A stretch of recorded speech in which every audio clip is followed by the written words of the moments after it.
Hi students, welcome to my YouTube channel M Das Maths Tuition। আজকের class 8 এর গণিত কোষে দেখি 18 লেখচিত্র করাচ্ছি। মন দিয়ে দেখতে থাকো বন্ধুরা, শেষ পর্যন্ত একটা নতুন বিষয় ক্লাস 9 এও আছে। তো প্রথমে লেখচিত্র কাকে বলবে, না কোনো একটা ধরো এই বোর্ডটাতে এই যে একটা বিন্দু, এর অবস্থান কোথায় আমরা সেটা জানার জন্য একটা আমরা ভূমির সঙ্গে অনুভূমিক রেখা বের করব আর একটা ভূমির সঙ্গে উল্লম্ব রেখা টানবো। এই যে দুটো রেখা, এই একটা রেখা এটা অনুভূমিক প্যারালাল টু দা গ্রাউন্ড, আর একটা পারপেন্ডিকুলার টু দা গ্রাউন্ড, এটা খাড়া হয়ে দাঁড়িয়ে আছে লম্বভাবে, এটা মাটির সঙ্গে সোজা শুয়ে আছে এই রকম। তো এইটাকে বলা হয় ছোট হাতের x অক্ষ, এটাকে কি বলা হচ্ছে ছোট হাতের x লিখবে x অক্ষ, আর এইটাকে বলা হচ্ছে y অক্ষ, এটাকে কি বলা হচ্ছে y অক্ষ। দেখানো হয় কি করে, বড় হাতের x, তারপর এটা o মানে মূল বিন্দু, আর এখানে x ডট, আর এখানে বড় হাতের y, আর এখানে বড় হাতের y এর উপরে ডট, y এর উপরে ডট, এইভাবে দেখানো হয়। তো এই যে x অক্ষ অর্থাৎ দুটো সরলরেখা পরস্পর লম্ব, এগুলো সব 90 ডিগ্রি, দুটো সরলরেখা পরস্পর 90 ডিগ্রি করে ছেদ করেছে, বুঝতে পেরেছো? একটা অনুভূমিক আর একটা আছে উল্লম্ব, দুটো সরলরেখা পরস্পর 90 ডিগ্রি অ্যাঙ্গেলে ছেদ করেছে, তাদের মধ্যে একটা অনুভূমিক এবং একটা উল্লম্ব, এবং অনুভূমিকটাকে বলা হচ্ছে x অক্ষ, উল্লম্বটাকে বলা হচ্ছে y অক্ষ। এরকম দুটো সরলরেখার সাপেক্ষে এই বিন্দুটার অবস্থান কোথায় সেটা জানানো বা নির্ণয় করার যে পদ্ধতি, তাকে আমরা কি বলবো, তাকে আমরা বলবো লেখচিত্র বা গ্রাফ। সবাই বুঝতে পারলে? এই যে এটাকে বলেছিলাম মূল বিন্দু ও, এটা 0 নয়, এটা ও, এর স্থানাঙ্ক, মূল বিন্দু ওর স্থানাঙ্ক x সমান 0, y সমান 0। মূল বিন্দুর স্থানাঙ্ক তাহলে কত, x সমান 0 এবং y সমান 0। এটা প্রশ্ন আছে মূল বিন্দুর স্থানাঙ্ক কত, তাহলে একটা শর্ট প্রশ্ন হলো মূল বিন্দুর স্থানাঙ্ক কত, তোমরা কি বলবে x সমান 0, মানে x সমান 0 বলা দরকার নেই, লিখবে মূল বিন্দুর স্থানাঙ্ক 0, 0, মানে প্রথমেটা থাকে x অর্থাৎ অনুভূমিক, আর পরেরটা থাকছে y, এটা হয়ে গেল। এইবার যেটা x অক্ষ বলেছিলাম ছোট হাতের x অক্ষের সমীকরণ হবে y সমান 0। x অক্ষের সমীকরণ কি, y সমান 0, আর y অক্ষে যেটা যে ছোট হাতে লিখেছি y অক্ষের সমীকরণ হবে x সমান 0। আরো দুটো শর্ট প্রশ্ন শিখলে, তাহলে x অক্ষের সমীকরণ কি, x অক্ষের সমীকরণ y সমান 0, আর y অক্ষের সমীকরণ কি x সমান 0। এইগুলো সব ছোট হাতের আছে, আর যখন আমরা এই যে দুটো অক্ষ করেছি যখন, এটা হচ্ছে বড় হাতের আছে, বুঝতে পারলে? এবং এগুলো তীর চিহ্ন দেওয়া উচিত, এগুলো তীর চিহ্নহীন, এই জন্য তীর চিহ্ন দেওয়া উচিত, বুঝতে পারলে? তীর চিহ্ন দিতে হবে, এটাও বুঝতে পারলে। আর এটা এই যে ব্যাপারগুলো এটা এসেছে প্রথম থেকে রেনে ডেকার্তে বলে একজন লোক, বুঝতে পেরেছো? গণিতজ্ঞ লোক মানে গণিতজ্ঞ, তার সিলিংয়ে একটি পোকা আছে, ধরো এটা সিলিং, মানে ছাদের উপরে সিলিং এটা পোকা আছে, এই পোকাটা কোথায় আছে সেটা অবস্থান জানার জন্য এই পদ্ধতি আবিষ্কার করেছিল বলে রেনে ডেকার্তে একজন গণিতজ্ঞ, তার নাম অনুযায়ী হচ্ছে কার্তেসীয় পদ্ধতি। এইভাবে দুটি অক্ষ সাহায্যে একটা বিন্দুর অবস্থান জানার যে পদ্ধতি, তাকে বলা হচ্ছে কার্তেসীয় পদ্ধতি। কার নাম অনুযায়ী হয়েছে, রেনে ডেকার্তে। তাহলে কার্তেসীয় পদ্ধতি কার নাম অনুযায়ী হয়েছে, রেনে ডেকার্তে। এটা শর্ট প্রশ্ন আসতে পারে, বুঝতে পারলে? এবারে আমরা মূল অঙ্কের দিকে চলে যাব। তাহলে কি বললাম, আচ্ছা লেখচিত্র কি, এই বিন্দুগুলোর স্থানাঙ্ক থেকে সব কাগজ, ধরো একটা বলছি, একটা বিন্দু বলবে ধরো 5 আর 3, মানে 5 আর 3 একটা বিন্দু স্থানাঙ্ক যদি বলে, মানে x সমান 5 আর y সমান 3, ঠিক আছে? তাহলে এখানে ছক কাগজ এরকম করে দেখবে ছোট ছোট করে ঘর টানা আছে, তোমাদের গ্রাফ পেপার কিনতে হবে, গ্রাফ পেপার কিনলে সমান সমান করে ছোট ছোট করে বর্গক্ষেত্র করে টানা আছে। কি বলছি বুঝতে পেরেছো? গ্রাফ পেপারে এরকম বাজারে কিনতে পাওয়া যায়, তোমাদের কিনতে হবে গ্রাফ পেপার, এরকম করে টানা আছে। তো প্রথমে এই যে 5 আছে, মানে এখান থেকে 0, এটা মূল বিন্দু বলেছিলাম x সমান 0। আর শোনো x যখন ডান দিকে যাব x হবে প্লাস, ডান দিকে গেলে x হবে প্লাস, আর সব সময় x দিয়ে শুরু হয়, ডান দিকে x প্লাস আর বাম দিকে হবে x মাইনাস। তো তো এখানে x আছে 5, 5 মানে এটা +5, তাহলে 5 ঘর যাব, শূন্য থেকে শুরু করে, এই যে 1 ঘর 2 ঘর 3 ঘর 4 ঘর 5 ঘর, এখানে থামলাম, এখানে একদম থেমে যাব না, কিছুটা সময়ের জন্য থামলাম। তারপরে y সমান আছে 3, মানে এইরকম করে এই যে ঘরগুলো তো থাকবে। তাহলে দেখো এই যে 0 1 2 3 4 5, x সমান +5, ভাই y সমান 3, কিছু নেই মানে প্লাস, এর 0 এটা 1 2 3, মানে এইখানে বিন্দুটার অবস্থান, এই বিন্দুটা এখানে 5 এবং 3, এই বিন্দুটা অবস্থান, একটা বিন্দু হলো। কি বলছি বুঝেছো? এইভাবে কোন বিন্দুর স্থানাঙ্ক ছক কাগজে বসালে, বুঝতে পেরেছো, আমরা তারপরে বিন্দু আর যদি বসাই, একটা আর একটা যদি বসাই, দুটো তিনটে এরকম ওই যদি যোগ করি, যে সরলরেখা পাবো, বুঝতে পারছে, চিত্র পাবো। হ্যাঁ, একই সরলরেখা হতে পারে, ত্রিভুজের মতো হতে পারে, বুঝতে পেরেছো, মানে যে চিত্র পাবো, এটা সরলরেখা হতে পারে, ত্রিভুজের মতো হতে পারে, চতুর্ভুজের মতো হতে পারে, বিভিন্ন রকম হতে পারে, বুঝতে পেরেছো, এরকম হতে পারে। হ্যাঁ আছে, বুঝতে পারলে? তো যে চিত্র পাবো তাকে আমরা বলবো লেখ চিত্র, গ্রাফ। তাহলে গ্রাফ কি হলো? এই বিন্দুগুলো বসিয়ে, বুঝতে পারলে, যদি যোগ করে আমরা যে চিত্র পাবো তাকে বলবো লেখচিত্র বা গ্রাফ।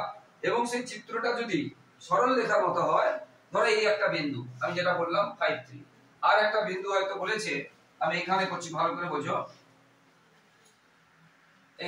এইখানে দেখো এদিকে আসছি, এখানে মূল বিন্দু মানে 0, ভালো করে বুঝে নাও, x a গেলাম 2 এলাম, এদিকে এলো 2, এদিকে আসছে মানে এটা মাইনাস, তাহলে আরেকটা বিন্দু করছি -2 আর মাইনাস, ধরো -2 -1, -2 -1, দেখো এখানে 0 1 2, মানে এখানে আসার পরে আবার -1, মানে y -1 নিচের দিকে, এইখানে আরেকটা বিন্দু। তাহলে এই বিন্দুটার নাম কি হবে? এই বিন্দুটার নাম কি হবে? 90 ডিগ্রিটা মুছে দিচ্ছি, এই বিন্দুটা হবে -2 -1, বুঝতে পারলে, মাইনাস এটা মুছে দিচ্ছি। তাহলে এই বিন্দুটার নাম কি? -2 -1, -2 -1, এই বিন্দুটার নাম। এইরকম এই দুটো বিন্দু, তাহলে এই একটা বিন্দু এই একটা বিন্দু যদি যোগ করি, একটা আমি কি পাবো? সরলরেখাংশ পাবো, সরলরেখাংশ পাবো। এই যে চিত্র, এটাকে বলছে লেখ চিত্র, ঠিক আছে? তাহলে স্থানাঙ্কগুলো যোগ করে বসানোর পর যদি যোগ করি, তখন তাকে আমরা কি বলবো? লেখ চিত্র। এইবারে আমরা সরাসরি আমরা প্রশ্নমালায় চলে যাব। কি আছে দেখো, 18 প্রশ্নমালায় চলে যাচ্ছি, বুঝতে পেরেছো? কোষে দেখি 18, কোষে দেখি 18তে যাচ্ছি। এবারে উদাহরণ সহ বললে তোমাদের জিনিসটা ক্লিয়ার। দেখো তাহলে আবার আমি এখানে করাচ্ছি, এটাকে ধরেছি x অক্ষ, এটাকে ধরেছি y অক্ষ, এটা x, এটা তীর, এটা আছে মূল বিন্দু O, এদিকে তীর দিলাম, এটা x ডট, এটা আছে y, এগুলো বড় হাতে লিখতে হবে বলেছি, এবং তীর দিলাম, এটা y অক্ষ। প্রথমে এখানে বলেছে ক্ষুদ্রতম বর্গক্ষেত্রের, বলেছে উভয় অক্ষ বরাবর, উভয় অক্ষ বরাবর, মানে এদিকে এবং এদিকে, x অক্ষ এবং y অক্ষ, উভয় অক্ষ বরাবর ক্ষুদ্রতম বর্গক্ষেত্রের দুটি বাহুর দৈর্ঘ্য 1 একক নিয়ে বিন্দুগুলি দেখি এবং তাদের স্থানাঙ্ক করি। দুটি বাহুর দৈর্ঘ্য 1 একক, এটা তোমরা দুটি বাহুর দৈর্ঘ্য 1 একক নিয়ে বিন্দুগুলি দেখতে বলেছে এবং তাদের স্থানাঙ্ক নির্ণয় করতে বলেছে। এইখানে দেখো লক্ষ্য করে, এই যে ছকটা কাগজটা যে আছে, এখানে দেখো এই এটা 0 আছে মূল বিন্দু, বলেছে উভয় মানে x এর দিকেও দুটি বাহুকে 1 ধরবো, y দিকেও দুটি বাহুকে 1 ধরবো। দেখো ভালো করে, বুঝতে পেরেছো? দুটি বাহুকে 1 ধরলাম। তাহলে এই যে বিন্দুটা আছে, এই বিন্দুটা এখান থেকে কতগুলো দূরে আছে? এটা 0 1 2 3 4টা ছোট ছোট বর্গক্ষেত্রের বাহুর 4টা দূরে আছে, কিন্তু দুটি বাহুকে 1 ধরতে বলেছে। তাহলে দুটি বাহুকে যদি 1 ধরি, 4টা বাহু দূরে আছে, মানে এটা 2, তার মানে এটা 2, আর এদিকে উপর দিকে উঠিও নি, নিচের দিকে নামিও নি, তার মানে 0। তার মানে এই বিন্দুর স্থানাঙ্ক এ, যে বিন্দুটা, এ বিন্দুর স্থানাঙ্ক কি হবে? কি হবে? 2 0। কেন 2 0 হবে? কেন 2 0 হবে? যেটা বললাম, ভালো করে দেখে নাও। কারণ এখানে মোট আমরা 4 ঘর আসছি, কিন্তু বইতে বলেছে উভয় অক্ষ বরাবর দুটি বাহুকে 1 একক। তাহলে 4 ঘর আসছি মানে কত? 2 একক, আর উপর দিকে নিচের দিকে যায়নি, তার মানে 0। তাহলে এই বিন্দুর স্থানাঙ্ক হলো 2 0। এবারে আমরা বি বিন্দুতে যাব। বি বিন্দু আমরা এখান থেকে 10 ঘর আসছি, মানে 5 একক। বি বিন্দু এখান থেকে গুনে গুনে যে বি লেখা আছে বি, এখান থেকে আমরা 10 ঘর আসছি, তার মানে 5 একক, এবং উপরে নিচে দিকে যায়নি মানে 0, তাহলে বি বিন্দু স্থানাঙ্ক হবে 5,0 অর্থাৎ 50। এবারে আমরা এই যে আই বিন্দুর দিকে যদি যে আইটার দিকে দেখো ভালো করে, আই বিন্দু আইটা যেতে গেলে প্রথমে সবসময় 90 মানে এই দেখো এইদিকে এলাম, ভালো করে বলছো এইদিকে এলাম, তারপরে আইর দিকে যেতে হবে এইখানে। তো এইখানে কতগুলো ঘর আসছি দেখো, 1 2 3 4টা ঘর এসছি, তারপরে আইর দিকে ওখানে গেলে 1 2 3 4 5 6টা ঘর গেছি, উপর দিকে 6টা ঘর, আর এদিকে অনুভূমিক দিকে 4টা ঘর, 4টা ঘর মানে 2 একক, আর উপর দিকে 6টা ঘর মানে 3 একক। তাহলে আইর স্থানাঙ্ক হবে 2,3, কারণ এদিকে 4 ঘর গেছি মানে 2 একক।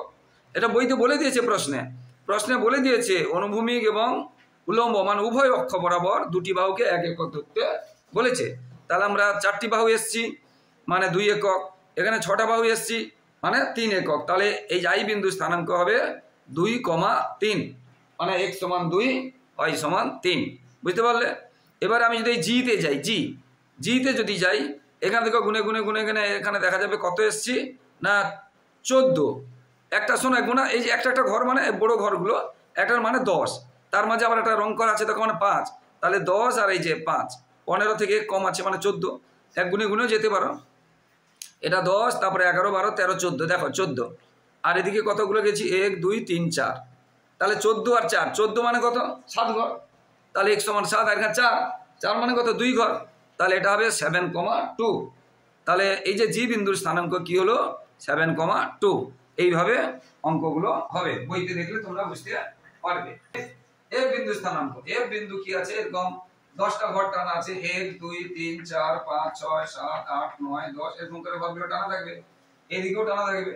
তো এফ বিন্দুটা আছে 8টা ঘরের সোজা, 1 2, এটা 0, তারপরে 2 3 4 5 6 7 8, এফ বিন্দুটা এই সোজা আছে, এফ তারপরে কতগুলো ঘর আছে 1 2 3 4, 4টা আছে, এদিকে থাকবে আবার 1 2 3 4, এইখানে বিন্দুটা আছে।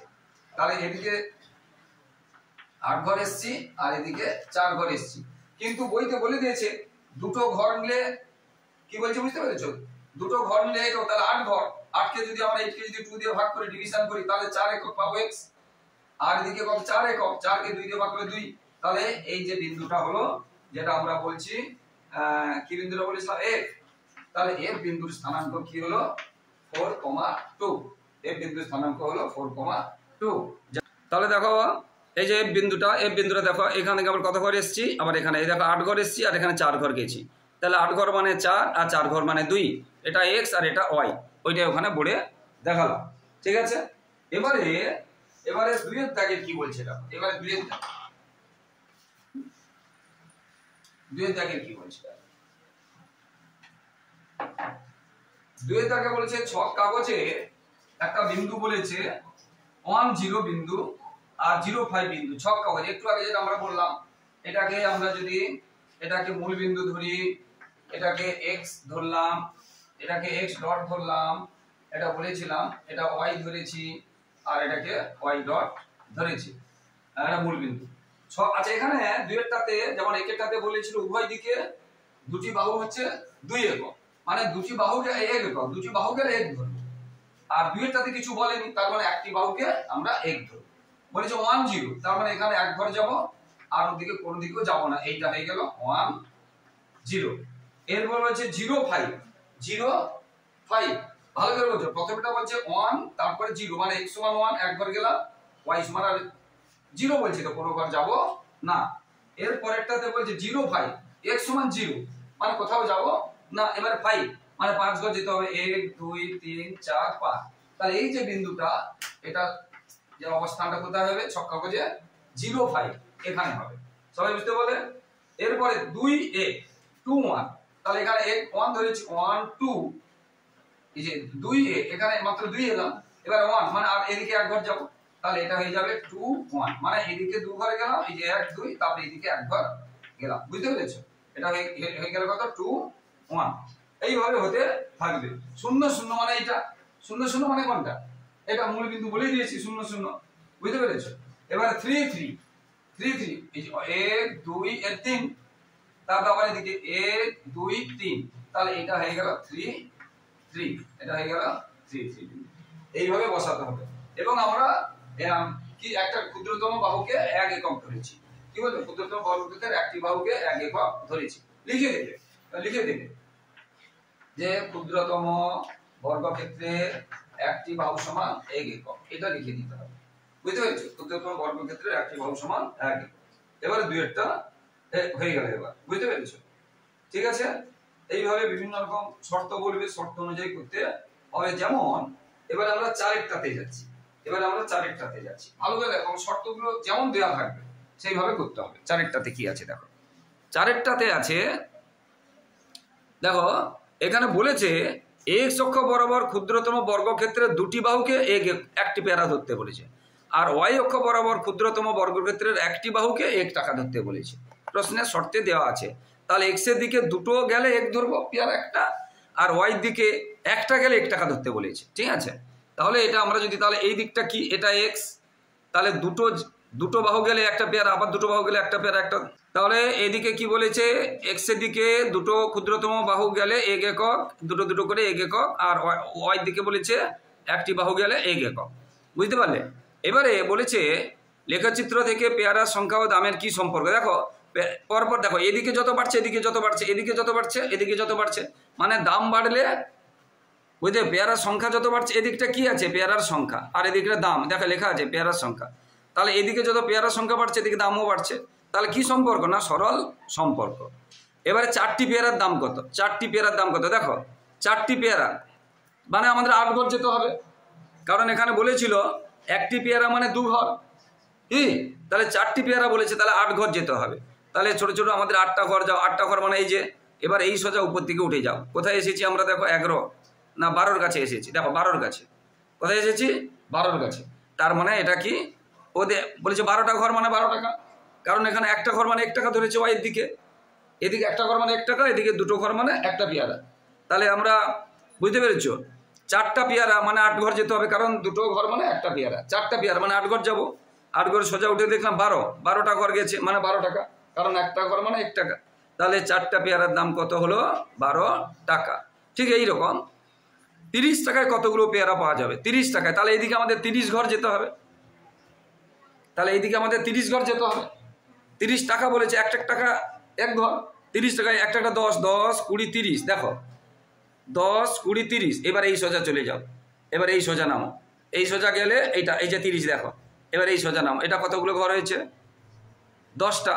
10টা মানে কি, এখান থেকে মানে আমাদের একটা 20টা ঘর আছে, এই যে 10, 10, 20টা, তার মানে এটা দুটো বলেছে, তার মানে 10টা পেয়ারা। তাহলে 30 টাকায় আমরা কটা পেয়ারা পেলাম দেখো, আবার বলছি 30 টাকা মানে 30টা ঘর যেতে হবে, কারণ এদিকে একটা ঘর মানে 1 টাকা ধরেছি। এবারে 30 টাকা, এই 30 সোজা চলে যাও, এই রেখা, এই লেখচিত্রে সোজা চলে যাও, এখানে ছেদ করেছি, এবার এই সোজা নামো, এই সোজা নামলে এখানে কত আছে 10, মানে অ্যাকচুয়ালি এটা 20টা ঘর। পেয়ারা হলে কত 10, 20টা ঘর মানে 10টা পেয়ারা, কারণ দুটো ঘর একটা পেয়ারা ধরেছি। তাহলে কটা পেয়ারা হলো, 10টি। তাহলে 30 টাকায় 10টি, আর এখানে 4টি পেয়ারার দাম হলো কত, 12 টাকা। এইভাবে হলো যতগুলো বলেছে, বুঝতে পেরেছো? হ্যাঁ, এইভাবে করতে হবে। ঠিক সেইভাবে 5-এরটাও সেইভাবে হবে, তোমরা অবশ্যই করবে। 5-এরটাও ঠিক সেইভাবে হবে, বুঝতে পেরেছো? তাহলে এইভাবে যে টানা হয়েছে লেখচিত্রটা, আমি 4-এর তো করে দিলাম, 1, 2, 3 করে দিলাম। 4-এর 4-একটা করেছি, এইভাবে লেখচিত্র টানা আছে। বলেছে 9 টাকায় মানে 9 ঘর যেতে হবে। 1, 2, 3, 4, এখানে ধরবেন, আমি ছোট করে দিচ্ছি, 1, 2, 3, 4, 5, 6, 7, 8, 9। এটা ধরো 9 টাকা, তাহলে 9 টাকা। তাহলে এই সোজা যেতে হবে, এই লেখচিত্রের কোথায় লাগছে, এই সোজা যেতে হবে, এখানে লেগেছে। এবার এখান থেকে এই সোজা আসতে হবে, এই সোজা এখানে আসতে হবে। এবার এইখানে ঘরগুলো গুনে গুনে যাবো, এটা কত ঘর, কি বলছি বুঝতে পেরেছো, কত ঘর। 9 টাকা দিকে গেলে দেখা যাবে 6 ঘর। কত হবে, 6 ঘর হবে, বুঝতে পেরেছো? 1, 2, 3, 4, 5, 6, 6 ঘর হবে। মানে ছোট ছোট 6টা ঘর। তা ছোট ছোট 6টা ঘর মানে কত হবে, 3টি পেয়ারা, কারণ দুটো ঘরকে একটা পেয়ারা ধরেছি। ছোট ছোট 6টা ঘর মানে 3টি পেয়ারা। এইভাবে হতে থাকবে, এইভাবে হতে থাকবে। এরপরে আমরা একদম যাচ্ছি 6। আচ্ছা 6, 7, 8, 9, 10 সবগুলো একদম সেম অঙ্ক। 6টাতে পেন্সিলের সংখ্যা আর পেন্সিলের দাম। পেন্সিলের একটা আছে সংখ্যা আর একটা আছে দাম। কি বলছো বুঝতে পেরেছো? পেন্সিলের সংখ্যা দাম এরকম করে দেওয়া আছে। পেন্সিলের সংখ্যা 3টে, পেন্সিলের সংখ্যা 5টা, পেন্সিলের সংখ্যা 7টা, এরকম করে দেওয়া আছে। পেন্সিলের সংখ্যা 8টা, এরকম করে দেওয়া আছে। 6 দাগের প্রশ্ন। এটা কি বলেছে? ছক কাগজে তৈরি করে লেখচিত্র কি করেছি? রৈখিক লেখচিত্র অঙ্কন করি। ঠিক আছে, তাহলে এবার দেখো আমাদের এটা লেখচিত্র x অক্ষ, এটা লেখচিত্র y অক্ষ। ঠিক আছে, তো আমরা এই দিকটা ধরলাম পেন্সিলের সংখ্যা, তোমাদের লিখতে হবে পেন্সিলের সংখ্যা এরকম করে লিখতে হবে। আর এটা হচ্ছে পেন্সিলের দাম, এদিকে লিখতে হবে পেন্সিলের দাম, এদিকে এরকম করে লিখতে হবে। বুঝতে পেরেছো? পেন্সিলের সংখ্যা, পেন্সিলের দাম। এটা তীর মাপতে হবে, এদিকে যেটা বললাম এটা ও, এদিকে তীর মাপতে হবে, এদিকে বললাম এটা x, এটা ও, এটা y, বড় হাতে সব লিখতে হবে, এদিকে y মাইনাস, এদিকে x মাইনাস, এরকম লিখতে হবে। বুঝতে পারলে? এইবারে দেখো এখানে কিছু বলেনি, এবারে তুমি তোমার মতো ধরবে। এখানে পেন্সিলের সংখ্যা, পেন্সিলের দাম আমরা যদি সবই এক একক করে ধরি, মানে ক্ষুদ্রতম বর্গক্ষেত্রের একটি বাহু সমান একটি পেন্সিল আর একটি বাহু সমান 1 টাকা যদি ধরি, ঠিক আছে, তাহলে এদিকে আমরা কি ধরেছি? পেন্সিলের সংখ্যা। তাহলে 3, প্রথমে আমরা যে ছক্কা যে বর্গক্ষেত্রগুলো আছে এরকম করে যে বর্গক্ষেত্রগুলো আছে, আমরা 3টে বর্গক্ষেত্র যাব, সব এক একক করে ধরেছি, 3টে বর্গক্ষেত্রে যাব। দাম 6 টাকা, এদিকে আমরা 6টা ঘর যাব, 1 2 3 4 5 6, এরকম করে আমরা এটা ছক কাগজে পরে তোমাদের দেখিয়ে দিচ্ছি, কাগজের মধ্যে দেখিয়ে দেবো পরে। এরকম যে কাগজে টানা আছে দেখো, পেন্সিলের সংখ্যা আছে 3, তাহলে যে 0 1 2 3, তারপরে দাম 6 1 2 3 4 5 6, তাহলে এইখানে এটা হলো কত? 3 আর 6। পেন্সিলের সংখ্যা 3 আর 6। ঠিক এইভাবে 5 আর 10 আছে, তাহলে 3 2 3 4 5, এটা 5 হবে, এবার 10, এটা 6 হয়েছিল, 6 7 8 9 10, এইখানে হবে, এইখানে এটা হবে কত? 5 আর 10, তাহলে এই একটা বিন্দু হলো। এইভাবে তারপর একটা আছে 7 আর 14, এখানে আমি এটা মুছে দিচ্ছি কারণ এটা অসুবিধা হচ্ছে বসাতে। 7 আর 14, 7 আর 14, 7 আর 14,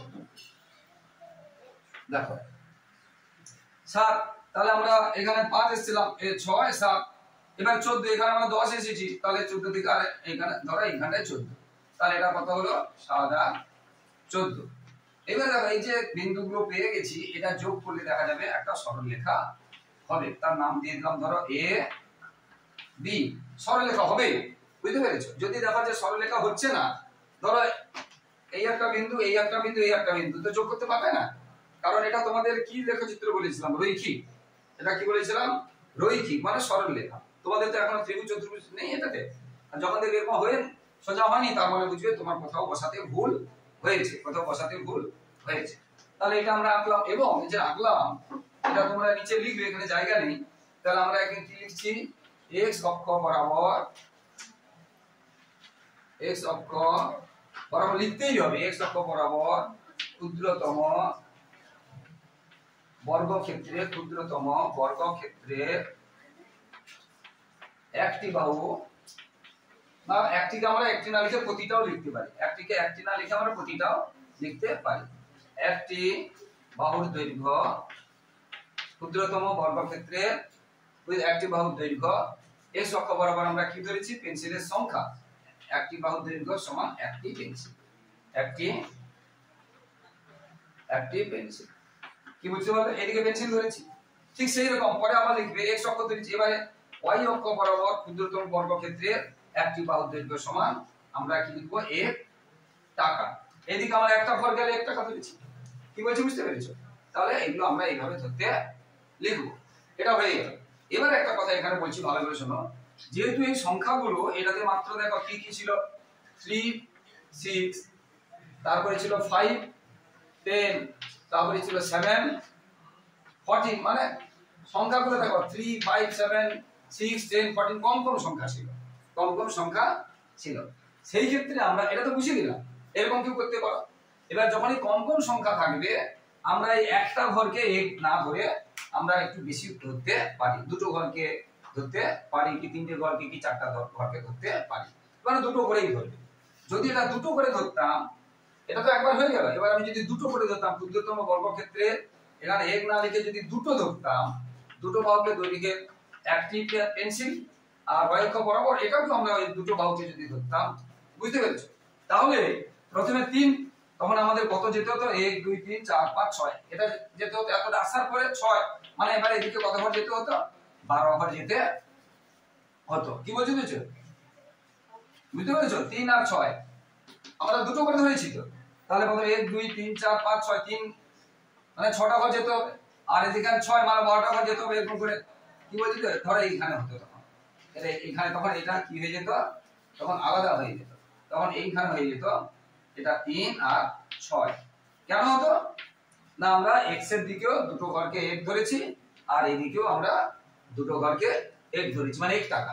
y অক্ষ বরাবর এখানে লিখিনি, এটা y অক্ষ বরাবর দুটি ক্ষুদ্র বর্গ দৈর্ঘ্যকে 1 টাকা ধরেছি, আর এখানে দুটি বর্গ দৈর্ঘ্যকে একটি পেয়ারা ধরেছি। আমরা এরকম করি সাধারণত, যদি কম সংখ্যা দেওয়া থাকে। বুঝতে পারলে?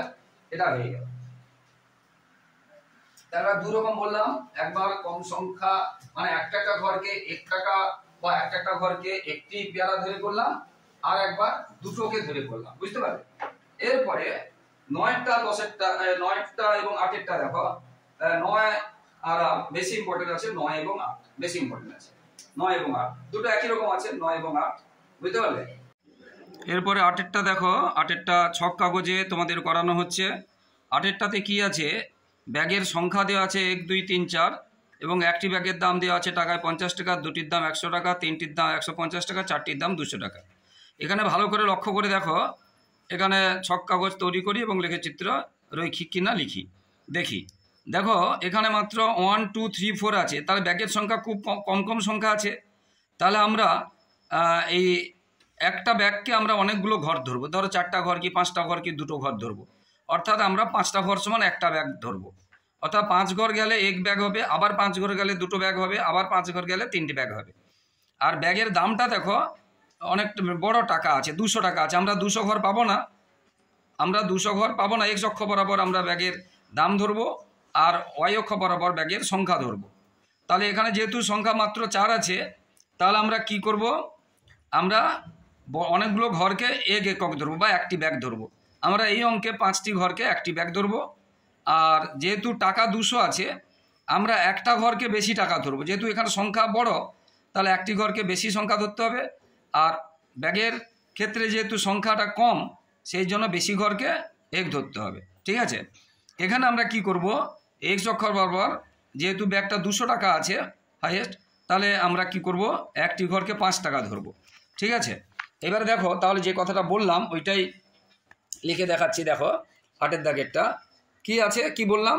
যে এক্স অক্ষ বরাবর ক্ষুদ্রতম বর্গক্ষেত্রের একটি বাহুর দৈর্ঘ্যকে আমরা 5 টাকা ধরিলাম।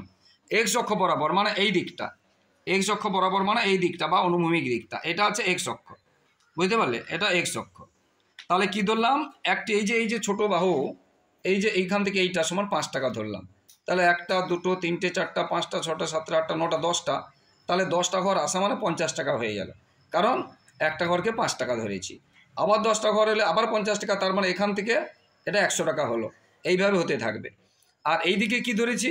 5টা ঘরকে একটি ব্যাগ ধরেছি। দেখো আমরা এই যে 1 2 3 4 5টা ঘর গেলাম, মাত্র একটি ব্যাগ হয়েছে। বুঝতে পারলে? তাহলে এটা দেখো পুরোটা দেখালে, তাহলে 0 থেকে 10টা ঘরে গেলাম মানে 50 টাকা হয়ে গেল, আবার 10টা ঘরে গেলাম মানে 100 টাকা হয়ে গেল। আর এদিকে 5টা ঘর গেলাম মানে একটা ব্যাগ হলো, আবার 5টা ঘর গেলাম মানে আর একটা ব্যাগ হলো, মানে 0 থেকে 2টো ব্যাগ হলো। এইভাবে হলো। তাহলে আবার বলছি, এক্স অক্ষ বরাবর ক্ষুদ্রতম বর্গক্ষেত্রের একটি বাহুকে 5 টাকা ধরেছি, মানে এই দিকটা এটা ব্যাগের দাম টাকায় আছে। আর ওয়াই অক্ষ বরাবর মানে এই দিকটা দেখো ব্যাগের সংখ্যা, এবং এগুলো তীর চিহ্ন দিতে হবে, ব্যাগের সংখ্যা তীর চিহ্ন দিতে হবে, এবং এটা মূলবিন্দু। আর এই দিকেটা হচ্ছে এক্স ডট, এই দিকেটা এক্স ডট, এই দিকেটা এক্স, এই দিকেটা হচ্ছে বড় হাতের লিখবে এগুলো, এটাতে ওয়াই, আর এদিকেটা ওয়াই ডট, এদিকেটা এক্স ডট, এর বড় হাতে লিখতে হবে। ঠিক আছে? তাহলে আমাদের যে বিন্দুগুলো স্থাপন করে দেখো, প্রথমে প্রশ্নে যেটা দেওয়া ছিল, প্রথমে ব্যাগের দাম ছিল 50 টাকা, ব্যাগের সংখ্যা 1, আমরা সেখানে বসিয়েছি। দেখো এটা 50, ব্যাগের সংখ্যা 1, এই যে এদিকে ব্যাগের সংখ্যা, এদিকে টাকা। তারপরটা ছিল দেখো 100 টাকা, ব্যাগের সংখ্যা 2, আমরা এখানে বসিয়েছি। দেখো 100 টাকা, ব্যাগের সংখ্যা 2। 110 ঘরে আমরা 50, তাহলে আরেকটা 10 ঘরে আবার 50, মানে এখান থেকে আমরা 20 ঘরে গেলাম, মানে 100 টাকা হয়ে গেল, কারণ একটা ঘর 5 টাকা ধরেছি, 20 5 100। আর দিকে 5টা ঘরকে একটা ব্যাগ ধরেছে, 10টা ঘরে গেল, এই জন্য 2, এবং সংখ্যাগুলো বসিয়ে যোগ করে দিলাম, একটা এ বি দিয়ে নাম দিলাম, তীর চিহ্ন দিয়ে দিলাম। এটা হয়ে গেল রৈখিক, একটা সরল লেখা মতো হয়েছে। তাহলে বলছে এটাকে রৈখিক লেখচিত্র। বলেছে রৈখিক কিনা, বলে হ্যাঁ, আমরা এটা বলবো হ্যাঁ এটা রৈখিক লেখচিত্র। তাহলে এইগুলো কিন্তু দিতে হবে, এটা এখানে দিতে পারো, এটা নিচেও দিতে পারো, এইখানে নিচেও দিতে পারো, এটা এখানে দিতে পারো, এটা নিচেও দিতে পারো। এই জিনিসগুলো যেন ভুল না হয়। এটা এক্স, এটা এক্স ডট, এটা ওয়াই, এটা ওয়াই ডট, এবং তীর চিহ্ন দেবে, এটা মূল বিন্দু, এবং এই বিন্দুগুলো যে বসাবে তার স্থানাঙ্ক বসাবে, যেটা এখানে 0, এটা 51, এটা 102, এইভাবে বসাবে। তো ক্লিয়ার বোর্ডে দেখানো সম্ভব নয়, তাই এটা তোমাদের ছক কাগজে করে দিলাম। 9টা ঠিক 8-এর মতো হবে, সবগুলো একই রকম হবে। তো মন দিয়ে দেখো বন্ধুরা, আর পরবর্তী ভিডিওগুলো অবশ্যই ফলো করবে, সাজেশন দেওয়া হবে। সবাই কিন্তু যারা আমার চ্যানেলে নতুন আছো, আমার চ্যানেলকে সাবস্ক্রাইব করে আর শেয়ার করে একটু সাপোর্ট করো বন্ধুরা, আর লাইক ও কমেন্ট করতে ভুলবে না। তো আমি 9টা করাচ্ছি, 9 এবং 8 বেশি ইম্পর্টেন্ট আছে, যেটা বললাম 9টা করাচ্ছি। দেখো 9টাতে কি আছে, বইয়ের সংখ্যা আছে, বইয়ের সংখ্যা 2, দাম আছে 50, তারপরে বইয়ের সংখ্যা 3, দাম আছে 75, এইভাবে আছে বইয়ের সংখ্যা 5, দাম আছে 125, এইভাবে আছে বইয়ের সংখ্যা 8, দাম আছে 200, এরকম করে আছে। তাহলে বইয়ের সংখ্যা 2, 3, 5, 8 আর 50, 75, 125, 200 এইভাবে আছে, ঠিক আছে। তো এবারে দেখো লক্ষ্য করে, এই যে 200 যখন বড় সংখ্যা আছে, এতগুলো ঘর কিন্তু পাওয়া যাবে না। তোমরা ধরে নেবে তোমাদের কি ধরনের ছক কাগজ দেবে তার উপরে নির্ভর, পরীক্ষায় সেন্টিমিটারও দেওয়া থাকে, মিলিমিটারও দেওয়া থাকে, কি ধরনের দেওয়া থাকে তার উপরে নির্ভর করবে। আমি তোমাদের একটা ছক কাগজ দেখিয়ে দিচ্ছি, দেখলে বুঝতে পারবে।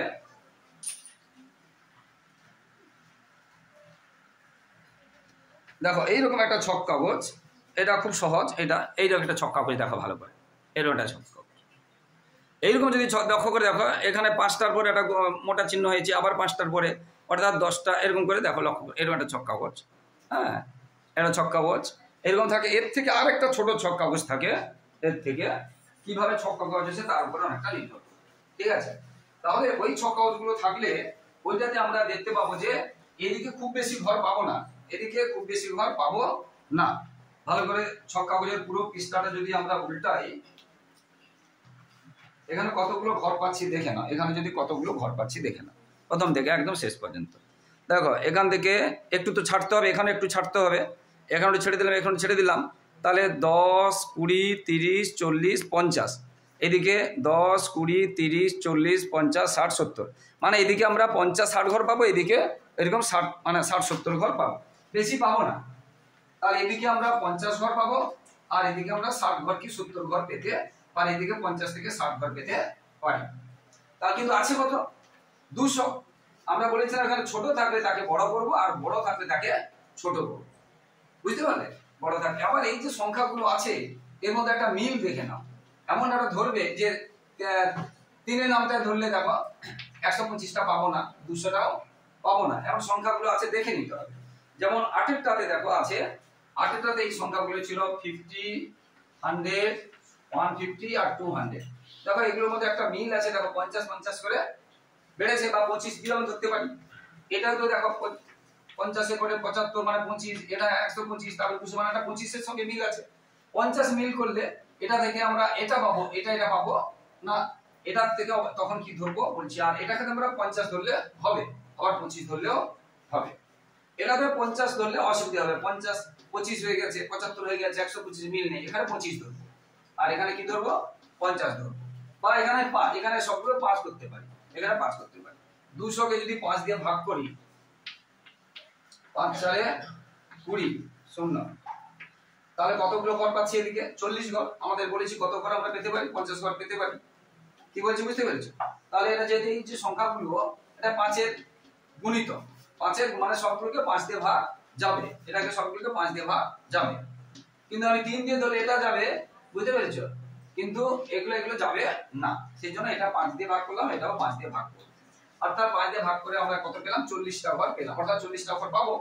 অর্থাৎ যখন আমাদের ছক কাগজে যে ছোট ছোট যে ঘরগুলো থাকবে এক ঘর দু ঘর যে থাকবে মানে এক ঘর যাওয়া মানে আমার এটা হয়ে যাবে 50। 50 কি ছিল নিচের দিকে টাকা, বুঝতে পেরেছো?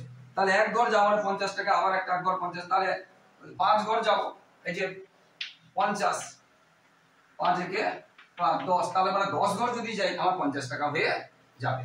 আবার বলছি এখানে এক ঘর মানে কত ধরেছি 5 টাকা, এখানে এক ঘর মানে কত ধরেছি 5 টাকা, আবার 5 টাকা এরকম 1 2 3 4 5 6 7 8 9 10, এতখানি আসা মানে আমার এটা কত টাকা হয়ে যাবে 50 টাকা। ছোট ছোট যে বাহুগুলো একটা মানে আমরা তাহলে কত ধরলাম 5 টাকা, সেই কথাটা আমরা লিখব, বুঝতে পারলে? তাহলে কি দেখলাম, এইগুলো যদি বড় থাকে তখন একটা বাহুকে আমরা কি ধরবো, একটা বড় ধরে নেব, আর যদি কম থাকে যেটা আমরা বললাম, যদি কম থাকে তখন আমরা দুটো বাহুকে বা তিনটে বাহুকে আমরা এক একক ধরবো, আর যদি বড় থাকে আমরা কি করব একটা বাহুকে বেশি ধরবো, 5 একক কি এরকম 4 একক কি 3 একক। তাহলে এটা হলো 10, এখান থেকে 10টা বাহু এসছে মানে কত 50 টাকা। তাহলে এখানে লিখতে হবে, যেটা নিচে লিখতে হবে, তাহলে আচ্ছা এই দিকেটা কি ধরেছিলাম পেন্সিলের দাম, এটা সব লিখতে হবে, পেন্সিলের না, এটা তো পেন্সিলের না, এটা 9টা করা ছিল বইয়ের দাম, 9টাতে বইয়ের দাম, 9টাতে বইয়ের দাম, আর এদিকে কি ছিল বইয়ের সংখ্যা, এগুলো সব লিখতে হবে।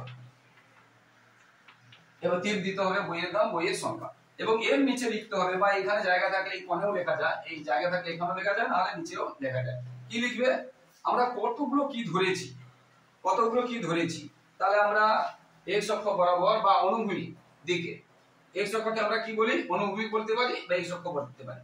কি লিখবো x অক্ষ আগের মতো আর কি বলছি বুঝেছো, x অক্ষ বরাবর ক্ষুদ্রতম, প্রত্যেকটা যেমন লিখতে হবে ক্ষুদ্রতম বর্গক্ষেত্রে আমরা কি বলেছি, আচ্ছা একটি বাহুর দৈর্ঘ্য সমান আমরা কি ধরেছি 5 টাকা, একটি বাহুর দৈর্ঘ্য সমান কি ধরেছি 5 টাকা, দেখেছো? তাহলে আমরা এই এখানে এলাম মানে একটা এলাম না 5 টাকা, এই 10টা এসি মানে 50 টাকা হয়ে গেল, বুঝতে পারলে?